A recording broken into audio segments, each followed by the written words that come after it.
अच्छा मेरे सामने ना मेरे यार ने एक मुद्दा रखा कि शुक्र ते सबर च की फर्क है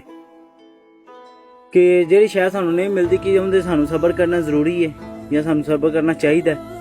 ਅਗਰ ਮੈਂ ਸਬਰ ਕਰਾਂ ਤੇ ਉਹ ਫਿਰ ਚੀਜ਼ ਮੈਨੂੰ ਸ਼ਾਇਦ ਨਾ ਮਿਲੇ ਮੈਨੂੰ ਜ਼ਿਆਦਾ ਸਬਰ ਕਰਨਾ ਪਵੇ ਤਰਫਣਾ ਪਵੇ ਇਸ ਤਰ੍ਹਾਂ ਕਰਕੇ ਕੋਈ ਨਾ ਕੋਈ ਸਵਾਲ ਸੀ ਤੇ ਮੇਰੀ ਨਜ਼ਰ ਵਿੱਚ ਨਾ ਮੈਂ ਉਹਨੂੰ ਫਿਰ ਥੋੜਾ ਜਿਹਾ ਇਦਾਂ ਕਰਕੇ ਸਮਝਾਇਆ ਕਿ ਯਾਰ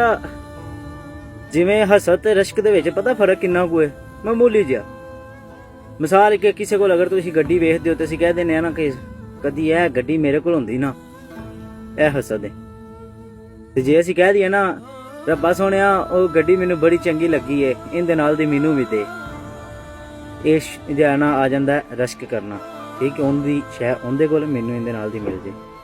ਇਸੇ ਤਰ੍ਹਾਂ ਸ਼ੁਕਰ ਤੇ ਸਬਰ ਵਿੱਚ ਵੀ ਥੋੜਾ ਜਿਹਾ ਫਰਕ ਹੈ ਜੋ ਲੱਭ ਜੇ ਉਹਦੇ ਤੇ ਸ਼ੁਕਰ ਕਰੋ ਤੇ ਜੋ ਨਾ ਮਿਲੇ ਉਹਦੇ ਤੇ ਸਬਰ ਕਰੋ ਇਸ ਤੋਂ ਜ਼ਿਆਦਾ ਡਿਟੇਲ ਵਿੱਚ ਜਿਹੜਾ ਨਾ ਕੁਛ ਵੀ ਨਹੀਂ ਹੈ ਇਸ ਤੋਂ ਜਿੱਥੇ ਹੈ ਉਹ ਤੇ ਸ਼ੁਕਰ ਕਰੋ ਜੋ ਤੁਸੀਂ ਪਾਉਣਾ ਚਾਹੁੰਦੇ ਹੋ ਉਹਦੇ ਤੇ ਸਬਰ ਕਰੋ।